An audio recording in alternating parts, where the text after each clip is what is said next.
bueno, acá estamos otra vez hablando del tema de la Eucaristía y de la coherencia eucarística.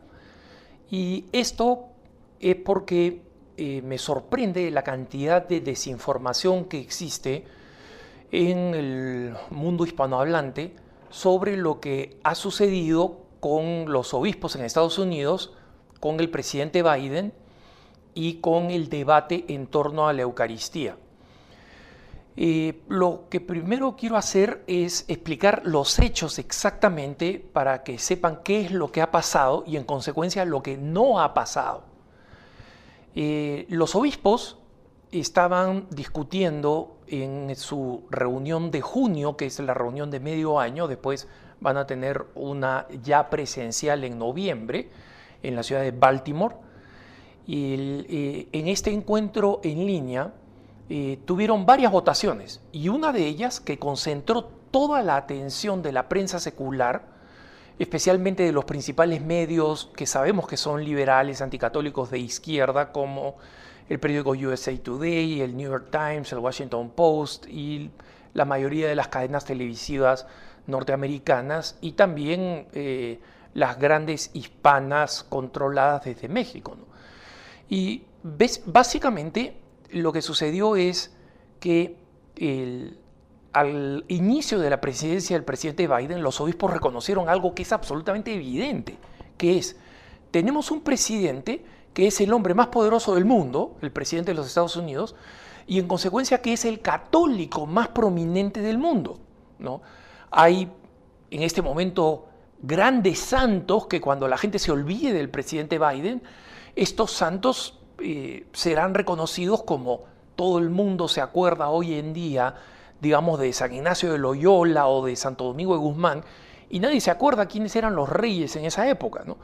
Pero actualmente sí es el católico más visible. Y resulta que ese católico más visible desobedece las enseñanzas de la Iglesia y recibe la comunión al mismo tiempo. Entonces, es un desafío pastoral, por supuesto que es un desafío pastoral.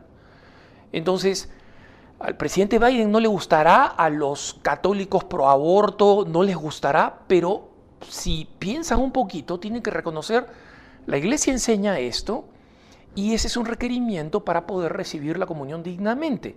Entonces, no podemos dejar que esta inconsistencia del católico más prominente del mundo termine dominando la conversación y yendo en contra de la verdad de la Iglesia.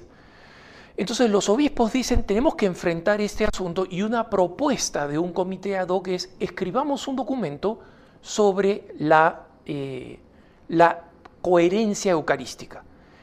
¿Qué cosa quiere decir?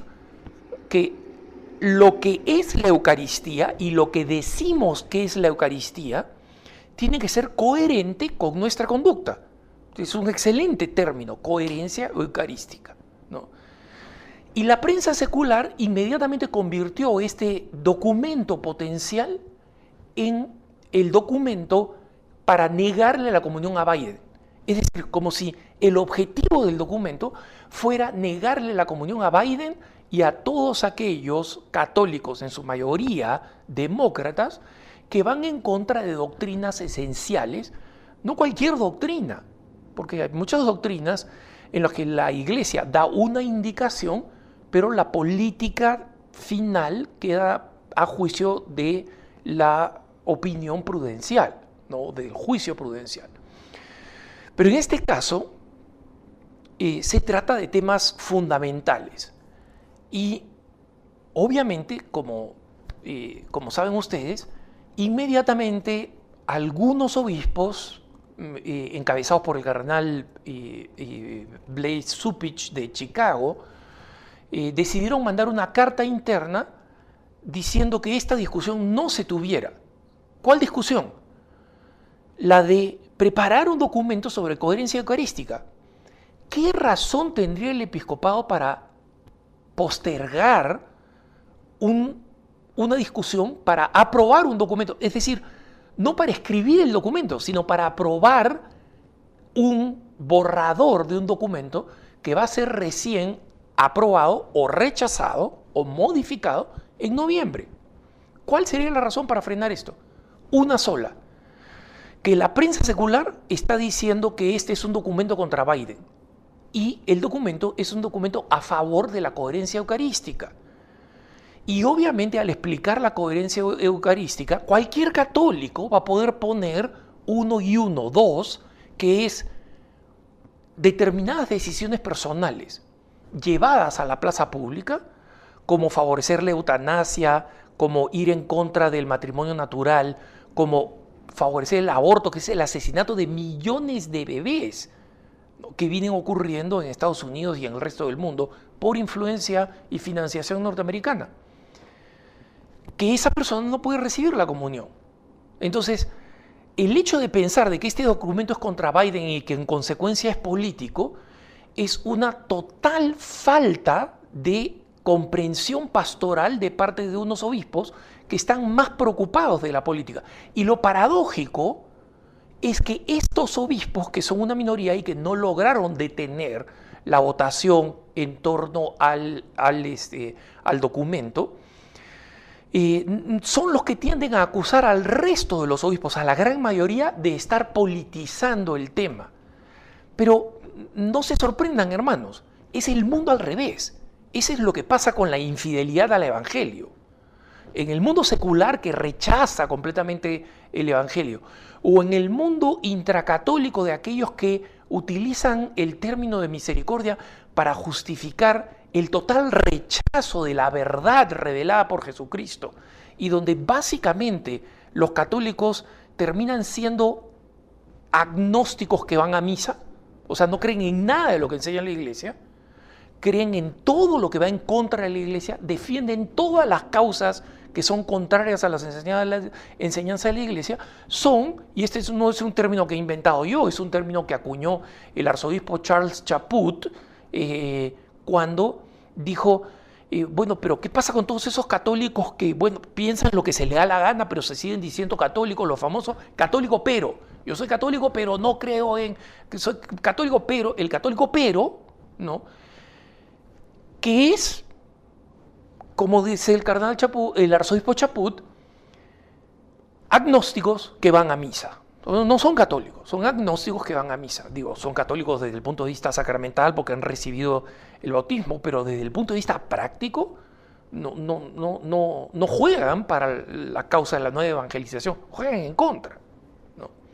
Entonces, cuando la prensa secular ha estado insistiendo, o sea, los periodistas del New York Times, del Washington Post, de USA Today, que no saben distinguir un cura de un pastor protestante, no saben dónde está la iglesia católica más cercana a su oficina, no saben nada de la iglesia, han estado comentando a un nivel de, yo he contado más de 30 artículos como si ellos fueran sabiondos de la realidad de la iglesia, no saben nada de la iglesia y han comentado qué mal la iglesia católica, cómo puede hacer esto la iglesia católica. La iglesia católica ha demostrado que no tiene preocupación pastoral, es el último artículo que he leído. La persona que le escribe, o sea, he visto cuál es todo su background y no sabe nada de catolicismo, nunca estuvo involucrada con el catolicismo, nunca estuvo involucrada con ninguna religión. Sus estudios no tienen nada que ver con teología, estudio de la religión y nada, no sabe nada. Lo único que tiene es el título de ser una columnista de opinión en el Washington Post. Y predica como si fuera el Papa. Muy mal que la iglesia haga esto, debería hacer esto otro. El Washington Post, el New York Times publicó en sus redes sociales la foto de un ministro universalista. ¿Okay? Universalista es lo más loco que hay en el rango de los que se llaman cristianos. Son los que creen en todo y en nada, pero dicen que creen en Jesucristo. Y tienen pues su comunión, entre comillas, ¿no? Y su comunión es un bizcocho, literalmente un bizcocho así rectangular, ¿no? Y toman jugo de uva para aquellos que, digamos, no están de acuerdo con el consumo de alcohol, ¿no? Entonces, esa es su comunión todos los domingos. Y este ministro universalista, para ser ministro universalista tienes que seguir un cursito de 3 meses en la red y te dan tu título de ministro, ¿ok? O sea, comparan con la formación de un sacerdote católico. Ok, Este ministro universalista dice, muy mal que la Iglesia Católica niegue la comunión a alguna gente. Nosotros presentamos acá la comunión y se la damos a todo el mundo porque eso es lo que hizo Jesucristo. Jesucristo se la dio a todo el mundo. No hay registro de eso bíblico, ¿no? Pero, o sea, este señor que está presentando un bizcocho de $2, ¿no? Que se parte en pedacitos para el resto de la congregación, y un jugo de uva que probablemente tenga componentes químicos, como son la gran mayoría de las botellas grandes de jugos de uva que se puede comprar acá, ¿no? Y la compara con lo que nosotros creemos que es la Eucaristía, o sea, el cuerpo y la sangre del Señor. Ese es el desquiciamiento que ha habido en este tema. O sea, el mundo al revés. Nos predican los que no tienen idea de lo que es la iglesia. Nos predican los que quieren que la iglesia se vuelva lo que ellos son. Esos son los que nos están predicando. Entonces, hermanos, yo he visto incluso algunas organizaciones y algunos voceros pro vida celebrar en Twitter después de la votación de los obispos diciendo muy bien que los obispos hayan aprobado negarle la comunión a Biden y a los demócratas. Están celebrando algo que no ha pasado, porque esa no es la naturaleza del documento. ¿Y por qué? Porque los obispos sabiamente, por lo menos esa importante mayoría que no le tiene miedo al testimonio en medio de una política hostil, y no tiene miedo de verse o percibirse en confrontación con el hombre más poderoso del mundo, ¿no?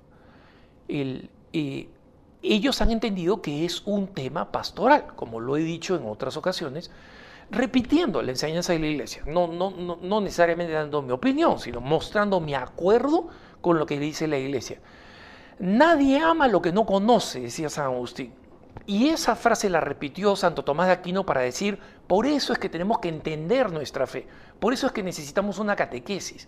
Cuando la gente no entiende bien lo que es la Eucaristía, él actúa como actúa. Yo una vez estaba en la Catedral de la Inmaculada Concepción de Washington, D.C., estaba en una misa diaria, pero con mucha gente. Tal vez era un día de fiesta litúrgica, ¿no? Y cuando, después de que comulgo y vuelvo a mi banca y estoy rezando, veo que una señora recibe la comunión en la mano, hace la finta de que la come, una finta mal hecha, y se la pone en el bolsillo, ¿no? Entonces, ese es un acto sacrílego. No importa la intención, de hecho después vimos que la intención era una intención que no era mala, que no era perversa, no era alguien que se estaba robando la Eucaristía para un acto satánico. Pero, y le dije inmediatamente a Lugier, ¿no? El Lugier tenía miedo de intervenir, porque recuerden ustedes que las leyes civiles se aplican incluso dentro de la iglesia. Entonces, si tú tomas a una persona como la tomaría alguien en América Latina, oye, ¿qué estás haciendo con la Eucaristía? Podría ser agresión, ¿no? Y en consecuencia meterse en problemas legales. Entonces me dijo, por favor, señáleme bien a la señora para poder intervenir correctamente. Y le señalé, es esa señora. Y me dijo, no, ¿cuál exactamente me puede señalar? Esa señora. Ya, pero ¿me puede señalar exactamente? Me levanté de mi sitio, donde yo estaba hablando con el Ujier, me pongo detrás de la señora, que era una señora bajita, ¿no? Y la señalo con mis dedos, esta señora, ¿no? Y la señora se desconcierta, ¿qué está pasando? Porque, o sea, el Ujier tenía miedo de intervenir para salvar la Eucaristía, que es a quien le correspondía, ¿no? Y por si acaso, hubiera intervenido, de hecho lo he hecho en otras ocasiones, ¿no? No sé por qué me ha tocado, yo hablo con gente y me dicen, oye, nunca en mi vida yo he visto a alguien cometer o tentar cometer un acto sacrílego con la Eucaristía, ¿no? A mí me ha tocado más de una vez. Y en este caso le dijo a la señora, usted tiene la Eucaristía, se la tiene que comer ahora. Ah, no, perdón, yo no quería comulgarla. ¿Puede comulgar? Sí puedo comulgar, es que quería llevársela a mi hija que está enferma, ¿no? Entonces, efectivamente, hermanos, la Eucaristía es una medicina, eso es cierto, pero no en el sentido en que esta señora creía que le iba a curar un resfriado a la hija, ¿no? Entonces, les cuento esa historia simplemente para que vean cuál es el problema con la falta de catequesis, ¿no? Y por eso es que los obispos de Estados Unidos, junto con este documento que Dios quiera que veamos en noviembre y que sea aprobado en noviembre por los buenos obispos, los obispos valientes, que son la mayoría, gracias a Dios, en el episcopado norteamericano, que al mismo tiempo saquen adelante este proyecto mucho, mucho más hermoso, mucho más importante, y al que por supuesto la prensa liberal no le ha dado ni una línea de tinta, ni una, ¿no? Que es el proyecto de renovación eucarística, es decir, donde se quiere renovar la adoración eucarística, los símbolos eucarísticos, tener un congreso eucarístico en los Estados Unidos, que es una rareza. El último pasó creo que en la década de los 30, no se los aseguro porque no recuerdo bien las fechas, probablemente fueron los 20, pero, o sea, volver a tener este gran reconocimiento de la importancia, de la magnitud de la Eucaristía mediante la celebración, no mediante la polémica y la discusión política, mediante la celebración, porque ese es un concepto fundamental de la existencia de la Iglesia Católica. Lex orandi, lex credendi. Lo que rezamos, creemos. Eso que rezamos, creemos. Y por eso es importante para todos nosotros entender esa parte y apoyar a nuestros obispos cada vez que ellos expresan la importancia de la coherencia eucarística. Porque lo que está pasando es que la secularidad no solamente no se conforma con apartarse de la iglesia y denunciar y rechazar a la iglesia, sino que ahora quiere decirle a la iglesia lo que tiene que ser. Y eso es algo que los católicos de ninguna manera podemos aceptar y que tenemos que denunciar. Gracias y que tengan un buen día.